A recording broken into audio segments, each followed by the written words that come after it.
러시아에 파병돼 있는 북한군의 전선 투입이 초이기에 들어간 가운데 미국은 북한군의 전장 투입 시 무기 사용에 제한을 두지 않겠다라고 경고를 했습니다.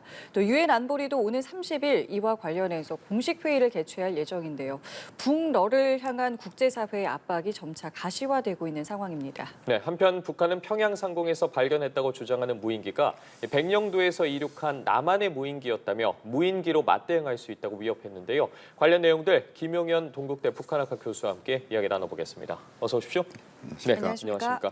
앞서 국무회의를 통해 윤 대통령도 이와 관련된 부분을 언급했듯이 국제사회 역시 계속해서 관련한 내용들을 인정하고 있습니다. 나토 같은 경우에도 북한군이 러시아 쿠르스크 지역에 배치했다고 이야기를 했고 공식적으로 확인을 했는데 지금 우크라이나 현지 매체들 같은 경우에도 쿠르스크 지역에 북한군이 3,000명 이상이 도착해서 훈련 중이다. 이 3,000명이라는 게 사실 여단급 규모고 굉장히 큰 규모지 않겠습니까? 그렇습니다. 어떻게 바라보고 계십니까? 지금 이제 미국 국방성에서도 10,000명 정도의 북한군이 지금 러시아에 도착해 있다 이렇게 이야기를 했습니다. 결국 일개 사단 정도의 병력이 러시아 쪽에 지금 진입해 있다 이렇게 봐야 될 것 같고요. 전선 지역으로는 지금 우크라이나 쪽에서 이야기하는 한 3,000명 정도면 여단급인데 이 여단급이면 그 단독 전투가 가능한 부대입니다. 그러니까 대대 한 3개 정도의 보병 대대와 그다음에 포병 1개 대대 정도가 이제 포함된 게 한 개 여단이라 보시면 되는데 그 정도의 병력이 전선에 투입됐다면 실제 그 자체적인 전투 능력이 확보된 그런 부대다 이렇게 보시면 되겠습니다. 파병이 된 것 같다라고 알려진 지 얼마 되지도 않았는데 이제 벌써부터 이제 전선 투입 얘기가 나오고 있습니다. 관련해서 굉장히 좀 속도가 빠르게 진행되고 있다는 분석이 나오고 있는데 그 이유를 어떻게 좀 봐야 되겠습니까? 그건 이제 세 가지 측면에서 봐야 되는데요. 하나는 미국 대선입니다. 그러니까 대선이 지금 며칠 남지 않았죠. 네. 북한 입장에서도 그렇고 러시아 입장에서도 그렇고 우크라이나도 마찬가지일 겁니다. 미국 대선이 끝나기 전에 전선에서의 확실한 승리 또는 지금의 전선에서의 우위를 만들어낸다. 이게 굉장히 중요하다고 보고 있습니다. 네. 만약에 트럼프 전 대통령이 당선이 된다면 사실상 이제 휴전 또는 종전 쪽으로 방향을 틀 가능성이 꽤 높다 이렇게 보여집니다. 왜냐하면 이제 트럼프 전 대통령은 우크라이나 전쟁에서 미국이 그렇게까지 크게 힘을 쏟을 필요가 없다. 그렇게 많은 달러를 쏟아부을 필요가 없다. 이렇게 지금 주장을 하고 있지 않습니까? 예. 이렇게 보면 이제 전쟁이 상당히 좀 빠른 속도로 종결이 된다고 칠 때 그 과정에서 어쨌든 현재 전선에서 우위를 점하는 게 굉장히 중요하다.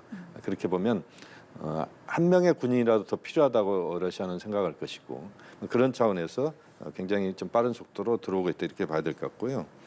또 하나는 이제 연관된 이야기입니다만 쿠르스크 지역으로 북한군이 참전한다는 거 아니겠습니까? 네. 이 쿠르스크 지역은 우크라이나군이 이 러시아 영토 쪽으로 진입에 들어온 지역입니다. 네. 그러니까 여기에 이제 회복이 중요한데 이게 빨리 러시아 입장에서는 이 지역을 회복시켜야 됩니다. 그래야만 이제 앞으로 휴전이랄지 종전 과정에서 이 러시아 지역에 들어와 있던 이 러시아 영토가 우크라이나에게 뺏기는 이런 상징적인 공간이 될 수도 있기 때문에 여기에 대한 두려움 또는 걱정이 러시아 쪽에는 있다 이렇게 봐야 될 것 같고요. 북한 입장에서도 지금 보면 이런 빠른 투입과 빠른 전과 또는 뭔가 성과들을 보여줘야만 앞으로 러시아와 북한이 전후복구 사업이랄지 이런 과정에서도 북한이 상당히 그 기득권을 주장할 수도 있는 것이고 전체적으로 파병에서의 뭔가 성과 이것이 북한도 굉장히 좀 중요하다 이런 차원에서 빠른 지금 전개가 진행되고 있다 이렇게 봐야 되겠습니다. 예, 이렇게 러시아가 북한군의 투입을 서두르고 있는 가운데 눈길이 가는 인물이 있습니다. 이번에 북한이 러시아 파병부대의 총책임자로 김영복 총참모부 부참모총장을 파견한 정황이 드러났습니다. 어떤 인물입니까? 그러니까 이제 이렇게 보시면 됩니다. 이제 총참모부는 우리로 치면 합동참모본부 합참이고 이 부총참모장이면 우리로 치면 합참의 2인자다 이렇게 보시면 됩니다. 이 합참은 뭐 화면에도 나오고 있습니다만 이 군령권을 갖고 있죠. 그러니까 북한에서 총참모부도 작전을 총괄하고 전쟁을 총괄하는 부서입니다. 여기에 이제 김영복 총참모장 같은 경우는 사실상 이제 군의 특수작전통이다 이렇게 지금 알려져 있고 폭풍 군단장도 역임을 했고 최근에 아. 김정은 위원장의 현지 지도, 특히 군사 분야나 또는 예. 홍수 피해 현지 지도에 계속 동행을 했습니다. 그러니까 네. 측근이다 이렇게 보시면 될 것 같고 군에서 김정은 위원장의 그야말로 명령을 직보하거나 또는 직접 그 전수받아서 그 전쟁 수행을 하는데 역할을 하는 그런 중요한 인물이다. 그러니까 이번에 김영복의 러시아 쪽의 파견은 결국 북한에 지금 러시아 쪽으로 들어간 한 10,000명 정도의 군을 총괄 지휘하는 그런 예. 인물이다 이렇게 보시면 되겠습니다. 그러니까 최측근을 보낸 거고 말씀하신 것처럼 총괄 지휘를 하면서 네. 그렇다면 도대체 러시아에서 어떤 거를 하게 되겠느냐 이 부분도 궁금한데 어떤 역할을 할 것 같으십니까? 그러니까 이제 러시아 쪽에서 이제 역할이라고 하는 부분들이 지금 이제 그 김영복 개인으로 치면 아마 이제 전체적인 그 러시아 쪽에서의 군의 작전이랄지 이런 부분들을 러시아 쪽과 협력하면서 그것을 맡아서 하는. 그러니까 우리가 보면 한국 전쟁 때도 보면 우리 그 유엔군 사령관과 우리 군의 그 최고 책임자가 이제 협력을 해서 이제 전쟁을 수행했고 북한도 마찬가지입니다. 중국 인민지원군과 북한군의 최고 지도부가 함께 이제 작전을 하는데 그 파트너로서 이제 러시아 파트너로서 이제 김영복의 역할이 있는 것이고 북한 군대 같은 경우는 아마 그 쿠르스크 지역 자체를 방어하는 전투, 그다음에 이제 쿠르스크 지역을 회복시키는 전투 이런 정도의 역할을 아마 북한군이 하게 될 가능성이 높다. 일각에서는 최전선까지도 갈 수 있다라는 분석도 있는데 그럼 이 부분에 대해서는 좀 부정적이십니까? 아닙니다. 뭐 최전선까지 갈 수도 있죠. 그러니까 최전선은 이제 북한 군대가 갈 수 있는 최전선은 쿠르스크 지역인 것 같고요. 예. 예. 지금 우크라이나 전쟁 과정에서 가장 격전지는 흑해 연안입니다. 지금 오데사나 지금 도네츠크 지역이다 이렇게 보시면 되는데 네. 거기가 이제 가장 격전지고 그다음 격전지가 아마 쿠르스크 지역이 될 텐데 이 쿠르스크 지역이 어쨌든 러시아 주력군은 이제 흑해 연안에서 전투를 벌이고 있다면 쿠르스크 지역에서는 북한군이 우크라이나군의 진격을 막거나 또는 그것을 역전시키는 네. 그래서 다시 그 회복시키는 그런 전투에 참여한다 이렇게 보면 격전지에서 그 북한군이 전투에 참여한다. 이것은 뭐 앞으로 충분히 가능한 이야기라고 보고 있습니다. 예. 자, 이런 상황에서 미 국방부가 북한군이 우크라이나를 상대로 한 전투에 투입될 경우에 북한군을 표적으로 미국의 무기를 사용하는 것을 제한하지 않겠다고 했습니다. 이렇게 네. 되면 사실 러시아와 공동 교전국으로 보겠다는 거 아니겠습니까? 그렇습니다. 이제 이게 굉장히 좀 걱정스럽고 우려스러운 부분 중에 하나입니다. 이제 북한 군대가 참전을 지금 하고 있는 것이고 실제 전투에 러시아군과 전투를 하게 된다면 러시아 북한 연합군 성격을 띨 수도 있는 겁니다. 예. 여기에 대항해서 미국은 이제 그 북한군에도 미국의 무기가 사용될 수 있다라고 이야기를 하고 있습니다. 이것은 이제 그 정도에서 그치면 그나마 다행인데 만약에 이제 나토가 뭐 지금 이제 전황이 더 격화된다는 거 하는 것을 만약에 전제한다면 나토가 참전을 할 수 있는 명분도 북한군의 참전이 주게 되는 그런 가능성도 있습니다. 예. 그렇게 보면 실제 이제 그 미국 입장에서는 현재 어떤 전쟁이 더 격화되는 것을 원하지는 않겠지만 만약에 전쟁이 격화됐을 때 그 나토의 참전 또는 이 전쟁 자체가 이제 국제전으로 비화하는 예. 현재는 이제 우크라이나와 그 러시아 간의 이 양국 간의 전쟁이 이제는 다자 간의 전쟁이 돼버릴 수도 있는 뭐 이런 걱정을 할 수밖에 없는 겁니다. 이제 여기에 대한 미국의 입장들이 앞으로 계속 나올 거라고 봅니다. 사실 북한 같은 경우에는 이번 파병 이전에 이미 무기를 러시아에 꾸준히 제공을 해오지 맞습니다. 않았겠습니까? 네. 그렇기 때문에 북한의 무기 생산 능력은 지금 어느 정도 수준인지 그리고 지금도 이제 앞으로도 계속 공급을 하게 될 것인지도 궁금한데요. 뭐 그렇게 봐야 되겠죠. 지금 뭐 컨테이너가 한 2만 개 정도가 갔다는 거 아니겠습니까? 네. 이게 엄청난 숫자인데요.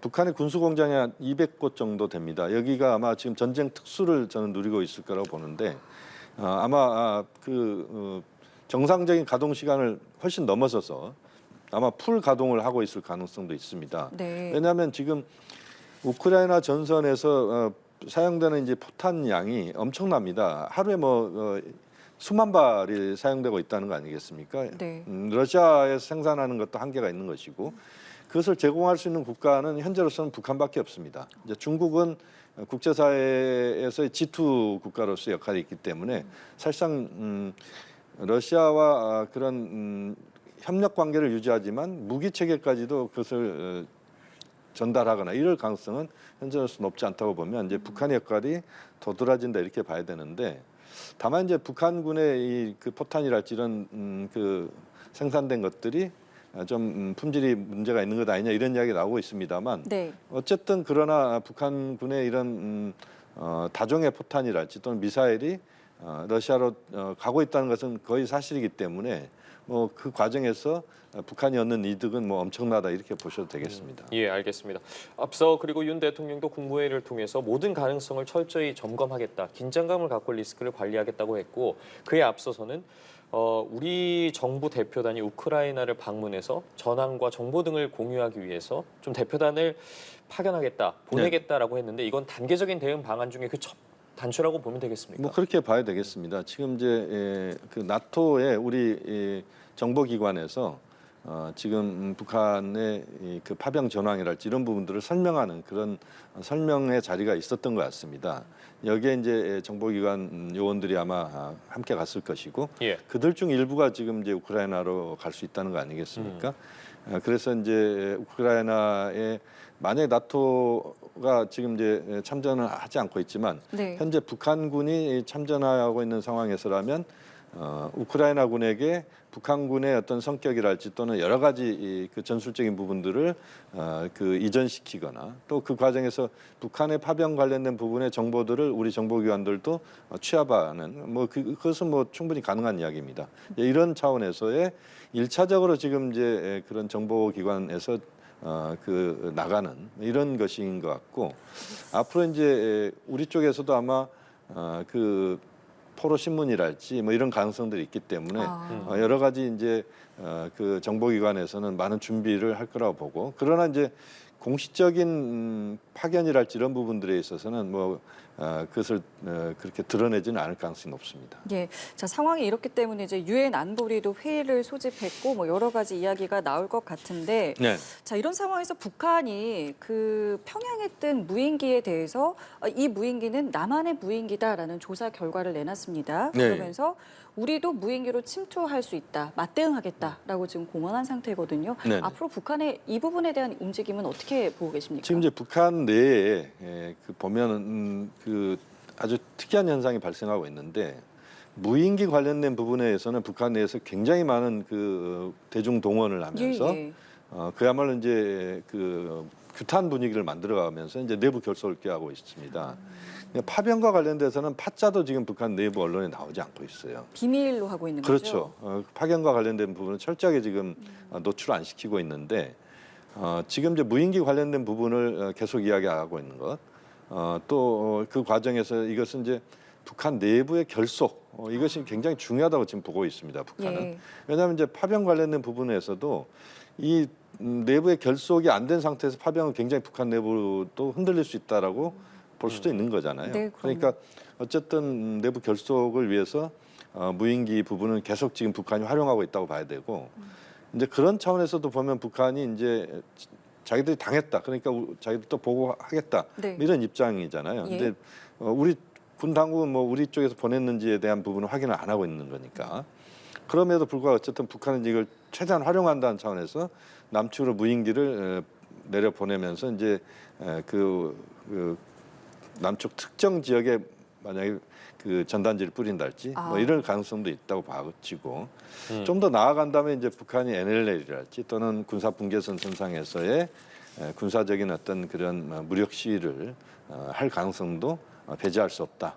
뭐 그렇게 볼 수 있습니다. 예, 계속해서 다양한 가능성을 열어놓고 우리 군도 관찰을 해야 될 것 같은데 이런 가운데 최선희 외무상이 러시아를 공식 방문했다고 전해졌습니다. 맞습니다. 최선희 외무상이 러시아를 가면서 김정은 국무위원장의 방문을 추진할 가능성에 대해서 나오고 있는데 실제 김정은 위원장이 러시아를 방문할지 그 가능성을 어떻게 보시는지 만약에 방문하게 된다면 그 시기는 언제쯤 될 거라고 보십니까? 그러니까 방문은 할 수는 있죠. 왜냐하면 뭐 지난번에 6월달에 푸틴 대통령이 평양 왔을 때 그 모스크바 초청을 했거든요. 그러니까 갈 수는 있는데 지금 상황에서 갈 수 있느냐의 여부입니다. 예. 그러니까 간다면 제가 볼 때는 뭐 내년 정도일 가능성이 높다고 보는데 현재는 우크라이나와 지금 러시아가 전쟁을 하고 있고 북한군이 파병돼 있지만 북한 내부적으로는 파병을 이야기를 전혀 안 하고 있고 대외적으로도 파병에 대해서 공식적으로 확인을 안 하고 있습니다. 북한이. 네. 이런 상황에서 푸틴 대통령을 만나러 모스크바를 간달지 또는 블라디보스톡을 간달지 이렇게 갔을 경우에는 외부 세계에 봤을 때 이건 파병과 관련된 부분에서의 대화겠구나 이렇게 이제 인식하지 않겠습니까?